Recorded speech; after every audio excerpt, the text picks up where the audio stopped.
dans les hauteurs de Caux, à 40 km de Poitiers, se dresse une forteresse de pierre qui défie le temps depuis plus de 600 ans.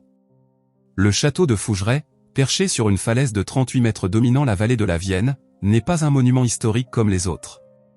C'est un lieu où l'histoire s'est figée dans la tragédie, où chaque pierre porte la mémoire de drames inachevés, et où la mort semble avoir établi son royaume. Depuis novembre 1924, date de la mort atroce d'Alice Robin, jeune femme de 22 ans enceinte de 4 mois, ce château est devenu le théâtre d'une malédiction qui ne pardonne à personne. Tous ceux qui ont osé franchir ses portes en tant que propriétaires ont connu la ruine financière, la maladie, la mort prématurée ou des phénomènes si terrifiants qu'ils ont préféré fuir plutôt que d'affronter l'invisible. Aujourd'hui, même les actuels châtelains, Véronique et François-Joseph Geffroy, n'osent plus y dormir malgré leur attachement viscéral à ces murs. Bienvenue dans l'enquête la plus glaçante sur le lieu le plus hanté de France. Une enquête où les archives historiques rejoignent les témoignages paranormaux, où la réalité dépasse la fiction, et où chaque révélation nous rapproche d'une vérité que la raison refuse d'accepter. L'histoire du château de Fougeray commence en 1337, au cœur de la guerre de 100 ans.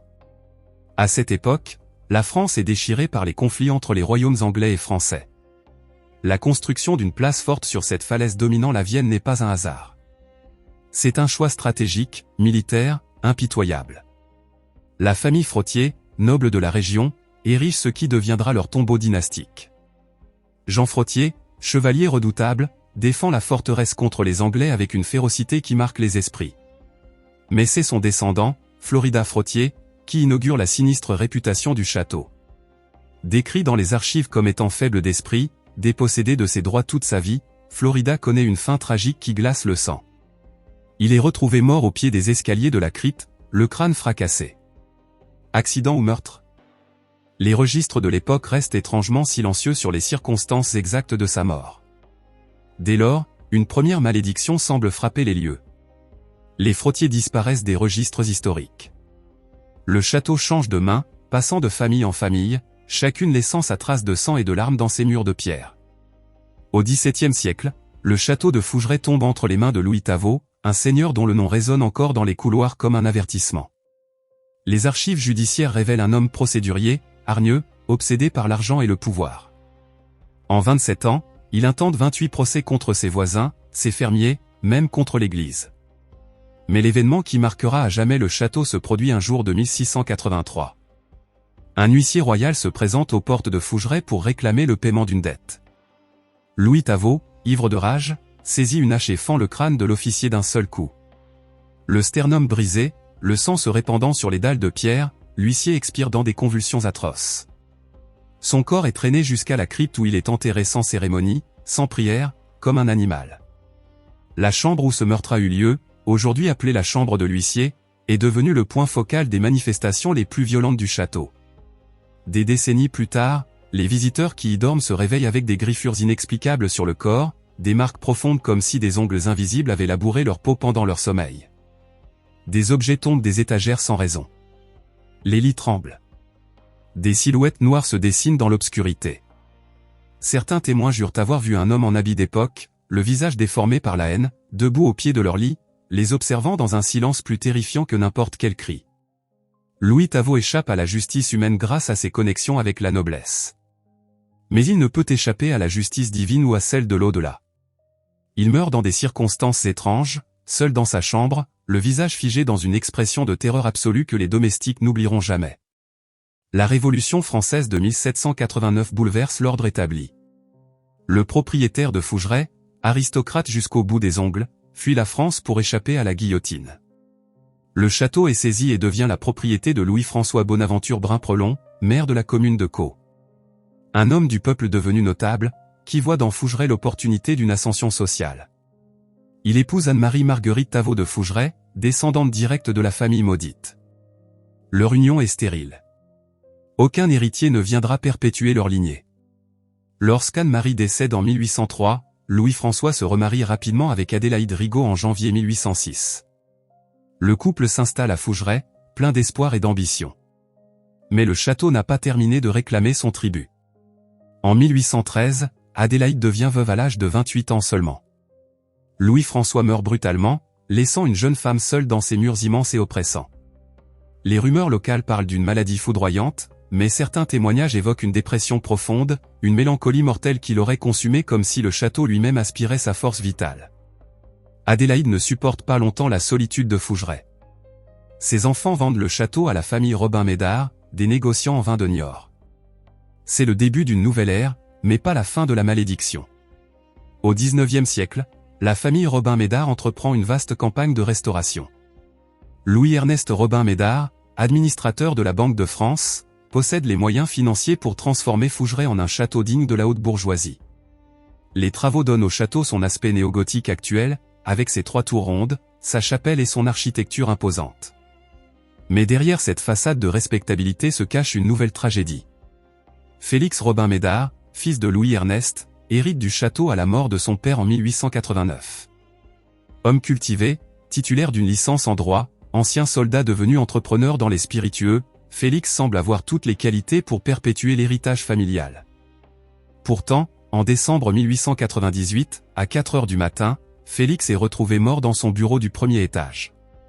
Il n'a que 39 ans. Les circonstances de sa mort restent mystérieuses. Aucune maladie connue, aucune blessure visible. Son corps, découvert par un domestique terrifié, est figé dans une position étrange, comme s'il avait essayé de fuir quelque chose d'invisible. Aujourd'hui, la chambre de Félix est l'une des plus actives du château. Des médiums qui y ont séjourné affirment ressentir une présence masculine tourmentée, un esprit qui refuse de quitter les lieux qu'il aimait tant. Des visiteurs rapportent entendre des pas lourds traverser la pièce en pleine nuit, le grincement d'une chaise qui se déplace seule, et parfois, une voix masculine qui murmure des mots incompréhensibles dans l'obscurité. Au début du XXe siècle, le château de Fougeray connaît sa période la plus glamour et la plus tragique. Paul Robin, avocat catholique, royaliste convaincu et ami personnel de Charles Maurras, achète le château et en fait le centre de la vie mondaine pour l'aristocratie et la haute bourgeoisie. Des bals costumés, des réceptions fastueuses, des rencontres politiques entre royalistes et nationalistes transforment Fougeray en un lieu de pouvoir et d'influence. Paul Robin, obsédé par la politique, plaide rarement malgré sa formation d'avocat. Il préfère écrire, militer, organiser. Ses enfants grandissent dans le luxe et l'insouciance. Parmi eux, Alice, née en 1902, incarne la jeunesse dorée des années folles. Belle, cultivée, éduquée dans la foi catholique et les valeurs traditionnelles, elle représente l'espoir de la famille. À 21 ans, en 1923, Alice se fiance à Fernand-Marie Arthur de France, ingénieur issu de la noblesse, portant le titre prestigieux de vicomte. Leur mariage, célébré en grande pompe le 7 juillet 1924 à Caux, est soutenu par les figures les plus influentes des milieux monarchistes. Charles Maurras en personne assiste à la cérémonie. Le château résonne de rires, de musique, de promesses d'avenir radieux. Mais le bonheur du couple est éphémère, presque illusoire. Quelques semaines après le mariage, Alice tombe enceinte. La nouvelle réjouit les deux familles. Un héritier va naître, perpétuant les lignées nobles des de France et des Robin. Pourtant, en novembre 1924, 4 mois seulement après son mariage, Alice est hospitalisée d'urgence à Maubeuge. Elle souffre d'une pyélonéphrite, une infection bactérienne des reins d'une violence inouïe. À cette époque, avant l'invention des antibiotiques, cette maladie est presque toujours mortelle. Alice endure des souffrances atroces. Les médecins tentent tout ce qui est en leur pouvoir, mais l'infection se propage dans son corps affaibli par la grossesse. Elle délire, appelant sa mère, son mari, implorant la Vierge Marie de la sauver, elle et son enfant. Pendant plusieurs jours, elle agonise dans des douleurs insupportables, son corps se consumant de fièvre. Le 24 novembre 1924, Alice Robin expire dans un dernier souffle, enceinte de 4 mois. Elle n'a que 22 ans. Son enfant meurt avec elle, 2 vies fauchées avant d'avoir vraiment commencé. Son corps est rapatrié à Fougeray où il est veillé dans sa chambre, désormais appelée la chambre d'Alice. Selon la tradition catholique de l'époque, on brûle de l'encens pour purifier l'âme de la défunte. L'odeur acre et sucrée imprègne les murs, les rideaux, les draps. La famille, dévastée, refuse de toucher aux affaires d'Alice. La chambre reste telle qu'elle, figée dans le temps, comme un mausolée pour une princesse tragique. Mais Alice ne repose pas en paix. Dès les semaines suivant son enterrement au cimetière de Caux, des phénomènes étranges commencent à se manifester dans sa chambre. Les domestiques refusent d'y entrer. Ils parlent d'une odeur d'encens qui apparaît soudainement, sans raison, des décennies après les funérailles. Ils entendent des pleurs étouffés, comme ceux d'une jeune femme en détresse. Certains jurent avoir vu une silhouette féminine en robe blanche, debout devant la fenêtre, regardant vers l'extérieur comme si elle attendait quelqu'un qui ne viendrait jamais. Pour Paul Robin, la mort d'Alice marque le début de la fin. Déjà endetté par son train de vie somptuaire et son refus de travailler, il sombre dans une dépression profonde. Le krach boursier de 1929 achève de ruiner la famille. En 1929, Paul Robin est contraint d'abandonner le château à ses créanciers. Monsieur Oriot, son beau-frère qui lui avait prêté de l'argent, rachète Fougeray pour une somme dérisoire. Madame Oriot, petite-fille du célèbre colonel baron Stoffel, homme lige de Napoléon III, espère redonner vie à Fougeray. Mais le couple ne reste qu'un an. Une seule année. Madame Oriot confiera plus tard que l'énergie du lieu était trop forte, trop oppressante, impossible à supporter. Il fuit Fougeray en 1930, abandonnant leurs meubles et leurs rêves. En 1937, Maurice Patry, entrepreneur respecté propriétaire d'une entreprise de serrurerie et de mécanique à Bourès, achète le château maudit. Homme autoritaire, pragmatique, il ne croit pas aux superstitions. Il s'installe à Fougeray avec sa famille pendant la Seconde Guerre mondiale, pensant que les vieilles histoires ne sont que des légendes. Mais la malédiction frappe à nouveau, avec une cruauté méthodique. La femme de Maurice meurt jeune, des suites d'une longue maladie mystérieuse qui consume son corps comme un feu intérieur. Maurice se retrouve seul avec 6 enfants à élever. Marqué par une jambe de bois suite à un accident, il devient encore plus dur, plus fermé. Lui-même meurt dans le château dans des circonstances qui ne sont pas clairement établies. Ses enfants, traumatisés par la vie à Fougeray, refusent de perpétuer l'héritage. Ils vendent le château et ne reviendront jamais.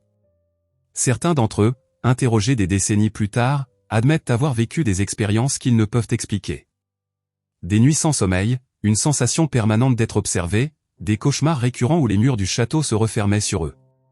Pendant les 50 années suivantes, Fougeray change de main plusieurs fois. En 1963, Yves-Jacques Perrineau, homme d'affaires de La Rochelle, l'achète. Il décède en 2007. Ses 5 enfants décident immédiatement de se débarrasser de ce qu'ils appellent un monument encombrant. Le château, laissé à l'abandon, se dégrade rapidement. Les carreaux cassés, les poutres pourries, la nature qui reprend ses droits, les corbeaux morts jonchant les pièces, Fougeray ressemble désormais à un décor de film d'horreur. En mars 2009, Véronique et François-Joseph Geffroy, un couple d'idéalistes passionnés de patrimoine, découvrent le château de Fougeray sur un site de vente spécialisé. Véronique, docteure en histoire et enseignante, tombe immédiatement amoureuse de l'architecture néo-gothique. François-Joseph, agriculteur bio possédant une ferme à Husson du Poitou, est séduit par le défi que représente la restauration. Ils avaient déjà sauvé un château en Corrèze, acheté pour un franc symbolique, qu'ils avaient rénové avec succès. Fougeray leur semble être l'aboutissement de leur passion commune pour l'histoire et le patrimoine. Le prix demandé équivaut à celui d'un appartement 2 pièces à Paris. Ils signent l'acte d'achat, s'endettant sur 25 ans, totalement ignorant de la réputation du lieu. Personne ne leur a parlé des morts tragiques, des ruines financières, des phénomènes paranormaux rapportés depuis des siècles. Ils découvriront tout cela bien trop tard. Dès la première nuit passée à Fougeray, Véronique comprend que quelque chose ne va pas. Elle ressent une présence, une surveillance constante, comme des dizaines d'yeux invisibles fixés sur elle. François-Joseph, homme de la terre, cartésien et pragmatique, refuse d'y croire. Jusqu'au jour où, travaillant seul dans le parc à abattre un arbre mort, il sent distinctement 3 tapes sur son épaule gauche. Il se retourne. Personne. Il est absolument seul. Les arbres les plus proches sont à plusieurs dizaines de mètres. Il ne peut pas s'agir du vent. Les tapes étaient précises, insistantes, comme si quelqu'un voulait attirer son attention. Les phénomènes se multiplient. Leur fille Mathilde, adolescente, aperçoit à 2 reprises une dame en robe rouge, cheveux coupés au carré, une cigarette à la main, qui lui sourit dans l'escalier principal avant de disparaître littéralement dans les airs. Mathilde n'est pas une enfant impressionnable. Elle a grandi à la campagne, habituée aux vieilles maisons et aux bruits nocturnes. Mais cette apparition la terrifie au point qu'elle refuse de dormir seule au château. Une autre de leurs filles, sensiblement du même âge qu'Alice Robin lors de sa mort, tombe gravement malade. Elle développe une pyélonéphrite, exactement la même maladie qui a tué Alice. Les médecins sont perplexes.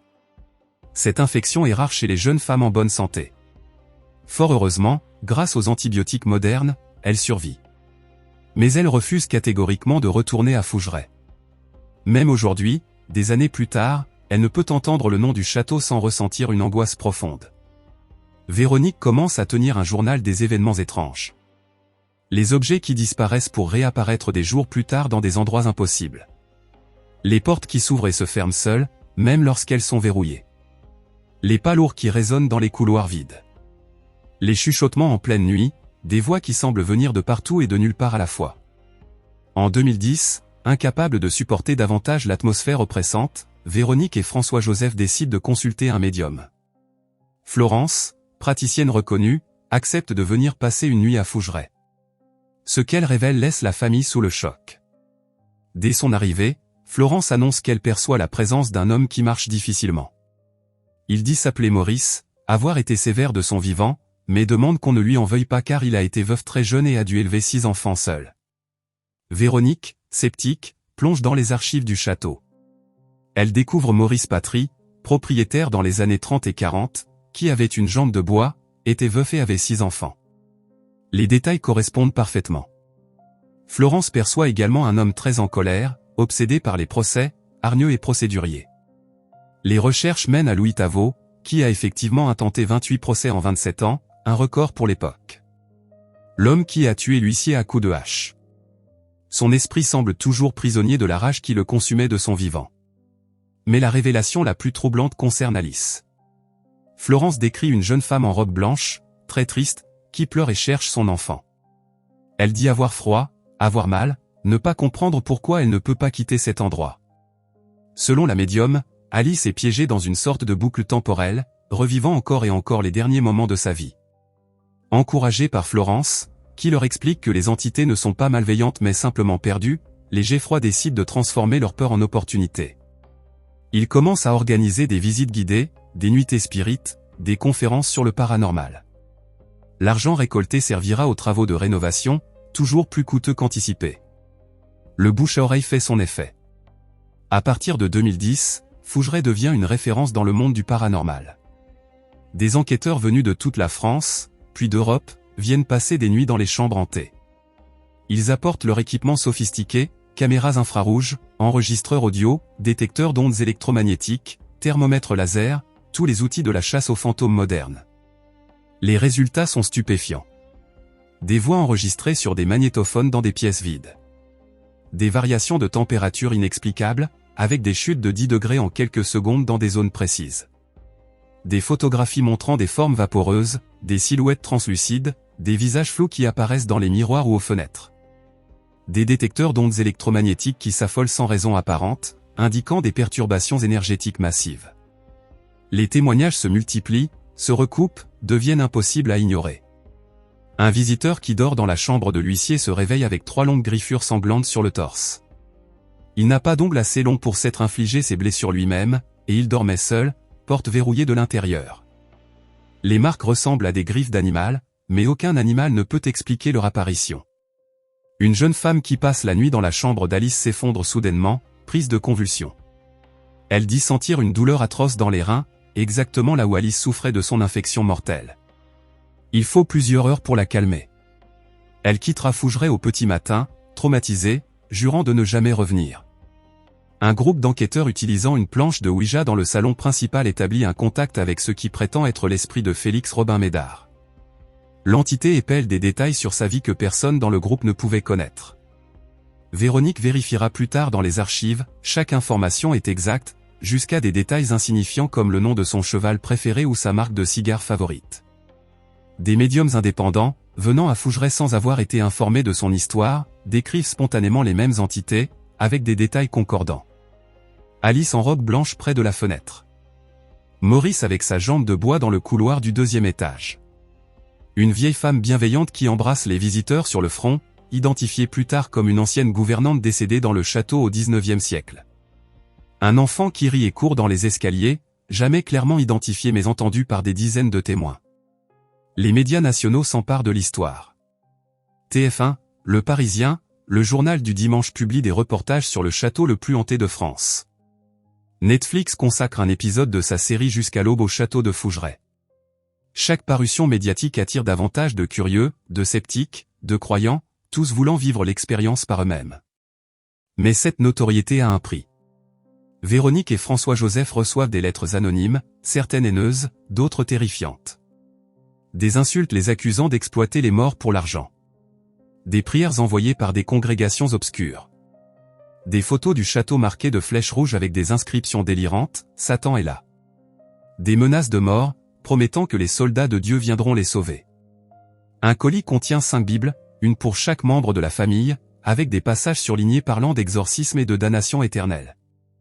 Véronique admet ouvertement que l'expérience a été éprouvante. Elle a vécu des moments de bonheur intense, découvrant les secrets architecturaux du château, restaurant des pièces magnifiques, rencontrant des personnes fascinantes. Mais elle a aussi connu la peur, l'angoisse, la tristesse, la colère face à l'incompréhension du monde extérieur. En 2012, le château subit un nouveau drame.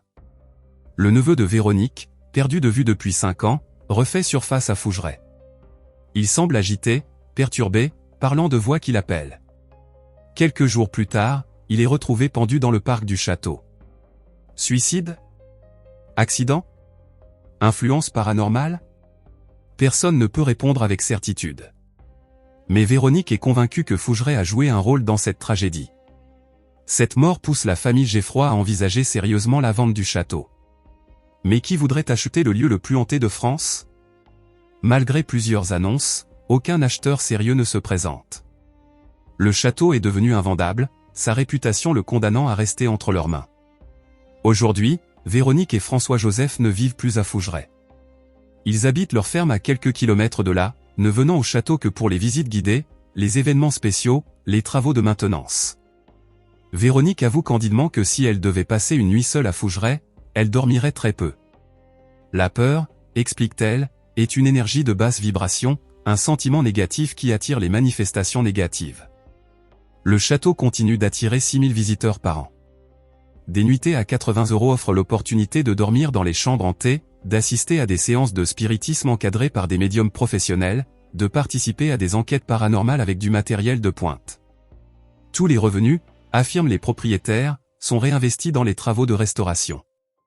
Une partie de la toiture doit être refaite. Des murs se lézardent. Les fondations anciennes nécessitent une surveillance constante. Mais au-delà de l'aspect financier, Fougeray représente désormais quelque chose de plus grand.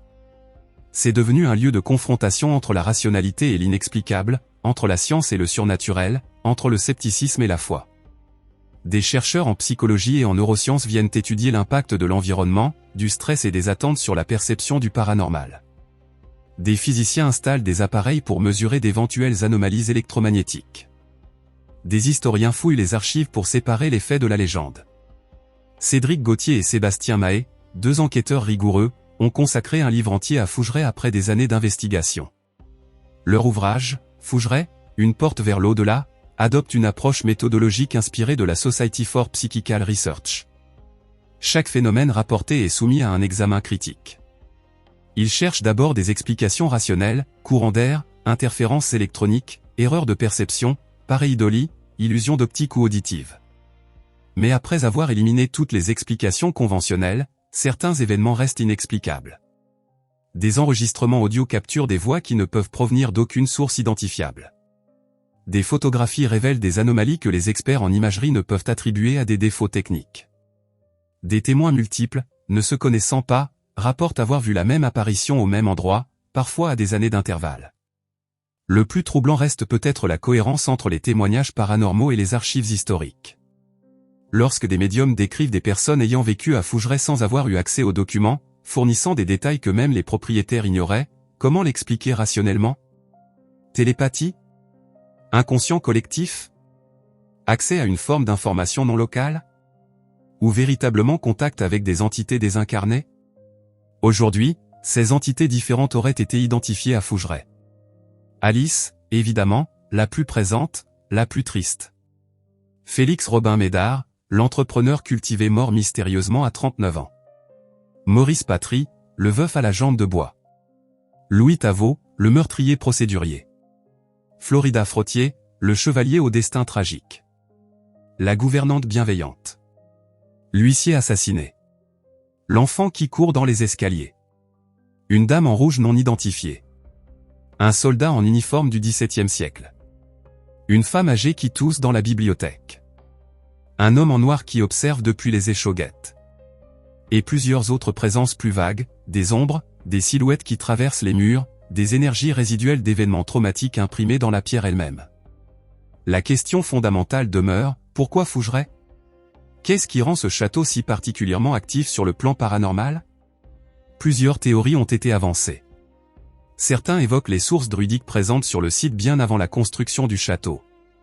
Les Celtes considéraient ces sources comme des lieux sacrés, des portes vers l'autre monde. Les villageois venaient s'y soigner ou demander la fertilité.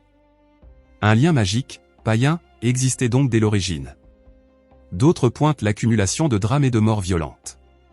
Chaque tragédie laisserait une empreinte énergétique, une cicatrice dans le tissu même de la réalité. Avec le temps, ces cicatrices se superposent, créant une zone où la frontière entre notre monde et l'au-delà devient poreuse, perméable. Une troisième hypothèse suggère que le château lui-même pourrait agir comme une sorte de pile énergétique, accumulant et amplifiant les émotions humaines. La pierre calcaire, dont Fougeray est construit, possède des propriétés piézoélectriques. Sous pression, elle génère de faibles courants électriques.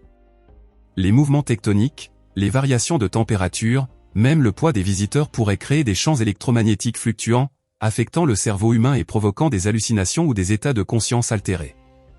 Mais aucune de ces explications ne rend vraiment compte de la précision des informations transmises par les médiums, ni de la cohérence des apparitions sur des décennies, ni des manifestations physiques comme les griffures ou les objets déplacés. Le château Fougeray pose une question philosophique fondamentale, où se situe la limite entre ce que nous comprenons et ce qui nous dépasse. La science moderne a expliqué tant de mystères autrefois attribués aux dieux, aux démons, à la magie. Mais elle n'a pas encore élucidé la nature de la conscience, le mystère de la mort, la possibilité d'une survie de l'esprit au-delà du corps physique. Fougeray nous confronte à notre propre mortalité, à l'angoisse existentielle que nous passons nos vies à refouler.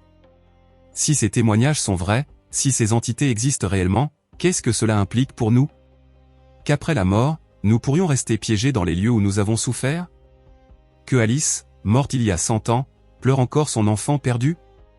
Qu'aucune paix, aucun repos n'attend ceux qui meurent dans la douleur et le regret? Cette perspective est terrifiante. Elle suggère que la mort n'est pas une fin, mais peut-être une continuation du cauchemar. Que nous pourrions être condamnés à revivre éternellement nos pires moments, prisonniers de nos émotions les plus noires, incapables de trouver la rédemption ou l'oubli. Les habitants de Caux restent divisés sur Fougeray. Certains plaisantent avec les touristes, leur indiquant ironiquement « premier fantôme à droite ». D'autres sont excédés par ce qu'ils considèrent comme un business cynique exploitant la crédulité publique. Comment peut-on faire de l'argent sur la mort et la souffrance? Comment oser transformer des tragédies humaines en attractions touristiques? Véronique Geffroy se défend de ces accusations. Elle insiste sur le fait que Fougeray n'est pas un cirque, pas un parc d'attractions. Ce n'est pas Disney. Les phénomènes se produisent ou ne se produisent pas. Elle ne peut les contrôler, ne peut garantir qu'un visiteur verra ou entendra quelque chose. Certains repartent après avoir vécu des expériences bouleversantes. D'autres ne perçoivent rien et restent sceptiques. Chacun vit Fougeray selon sa sensibilité, ses croyances, son ouverture d'esprit. Elle affirme également que tous les revenus servent aux travaux de restauration. Le château nécessite un entretien constant, coûteux, épuisant. Chaque hiver apporte son lot de dégâts, tuiles arrachées par les tempêtes, infiltration d'eau, fissures qui s'agrandissent. Sans les visites et les événements, Fougeray retomberait en ruine en quelques années. Est-ce préférable de le laisser mourir, de perdre ce témoin architectural de 6 siècles d'histoire? Mais la controverse demeure. Des sceptiques, des zététiciens, des rationalistes purs et durs accusent les Geffroy de perpétuer des superstitions moyenâgeuses, de nourrir l'obscurantisme, de détourner les gens de la pensée critique. Ils pointent les pareidolies, ces illusions où le cerveau humain identifie des formes familières dans des stimuli ambigus. Une tache sur un mur devient un visage. Un bruit indistinct devient une voix. Nos sens nous trompent constamment, notre cerveau comble les vides avec ce qu'il attend voir ou entendre. Les scientifiques rappellent que dans des environnements stressants, sombres, chargés d'histoires macabres, le cerveau humain entre facilement dans un état de suggestibilité accrue. Nous sommes programmés pour détecter des menaces, même inexistantes. Un bruissement devient un prédateur. Une ombre devient un agresseur. C'est un mécanisme de survie ancestrale, mais qui génère aussi de fausses alarmes. De plus, l'effet d'attente joue un rôle majeur. Quand on dit à quelqu'un qu'un endroit est hanté, il cherche inconsciemment des preuves confirmant cette assertion. Chaque craquement, chaque courant d'air, chaque jeu de lumière devient potentiellement paranormal. C'est ce qu'on appelle le biais de confirmation. Nous donnons plus de poids aux éléments qui confirment nos croyances qu'à ceux qui les contredisent. Pourtant, même les sceptiques les plus convaincus admettent que certains témoignages restent difficiles à expliquer. Comment 3 personnes différentes, ne se connaissant pas, peuvent-elles décrire la même apparition d'une dame en robe rouge au même endroit, à plusieurs années d'intervalle, alors qu'aucune représentation de cette femme n'existe dans le château? Comment expliquer les griffures profondes apparues sur le corps d'un visiteur dormant seul, porte verrouillée, sans ongles assez longs pour se les infliger? Le débat entre croyants et sceptiques restera probablement éternellement insoluble. Chaque camp possède ses arguments, ses preuves, ses convictions. La vérité se situe peut-être quelque part entre les deux extrêmes. Ni réductionnisme scientifique strict ignorant les anomalies, ni crédulité naïve acceptant tout sans esprit critique. Fougeray nous enseigne l'humilité. L'humilité d'admettre que nous ne savons pas tout, que l'univers recèle encore des mystères que notre science actuelle ne peut pénétrer, que la conscience humaine est peut-être bien plus complexe et étendue que ce que nos modèles neurologiques suggèrent. Peut-être qu'Alice attend toujours, prisonnière de sa chambre, espérant qu'un jour quelqu'un trouvera le moyen de la libérer de sa boucle temporelle. Peut-être que Félix Robin Médard arpente encore son bureau, ne comprenant pas pourquoi le soleil ne se lève plus. Peut-être que Louis Tavot rejoue éternellement le meurtre de l'huissier, condamné à revivre son crime le plus atroce encore et encore. Ou peut-être que tout ceci n'est qu'illusion, que nos cerveaux créent ces histoires pour donner du sens au chaos, pour transformer des ruines froides en récits chargés d'émotions. Peut-être que les fantômes de Fougeray ne sont que les nôtres, les spectres de nos peurs, de nos regrets, de notre incapacité à accepter la finitude de l'existence. Mais une chose est certaine, depuis novembre 1924, depuis la mort atroce d'Alice Robin, personne n'a pu vivre normalement à Fougeray. Chaque propriétaire a connu la ruine, la maladie, la mort ou la fuite. Maurice Patry a perdu sa femme et est mort dans le château. La famille Oriot n'a tenu qu'1 an avant de fuir. Paul Robin a tout perdu et est mort ruiné. Les Perrinot ont abandonné le château pendant 50 ans. Les Geffroy eux-mêmes n'y habitent plus, ne venant que par nécessité, par devoir envers ce patrimoine qu'ils ont choisi de préserver. Le château de Fougeray reste debout, immuable, dominant la Vienne du haut de sa falaise. Les saisons passent. Les visiteurs viennent et repartent. Mais les murs gardent leurs secrets, leurs douleurs, leurs fantômes. Dans le silence de la nuit, quand le dernier visiteur est parti, quand Véronique a verrouillé les portes et regagné sa ferme, le château retourne à ses occupants invisibles. Alice attend à sa fenêtre. Maurice boite dans les couloirs. Félix travaille à son bureau. Louis Tavot grince des dents de rage. Et tous les autres, les 16 entités identifiées et les innombrables présences anonymes, continuent leur existence spectrale dans ce lieu hors du temps. Car à Fougeray, le passé n'est jamais vraiment passé. La mort n'y est pas une fin mais une transformation. Et ceux qui y pénètrent en ressortent changés, portant avec eux un fragment de cette atmosphère saturée de mystère et de mélancolie. Peut-être que dans 100 ans, quand vous et moi serons poussière, le château de Fougeray sera toujours là, toujours hanté, toujours mystérieux. Peut-être que de nouveaux propriétaires tenteront leur chance, ignorant ou défiant la malédiction. Peut-être que de nouvelles tragédies s'ajouteront à la longue liste des drames qui ont marqué ces murs. Ou peut-être qu'un jour, quelqu'un trouvera le moyen de briser le cycle, de libérer les âmes piégées, de rendre à Fougeray la paix qu'il n'a jamais connue. Mais ce jour n'est pas encore venu. Et en attendant, le château continue de fasciner, de terrifier, d'interroger tous ceux qui osent franchir ses portes. Maintenant que vous connaissez son histoire, oseriez-vous y passer une nuit ?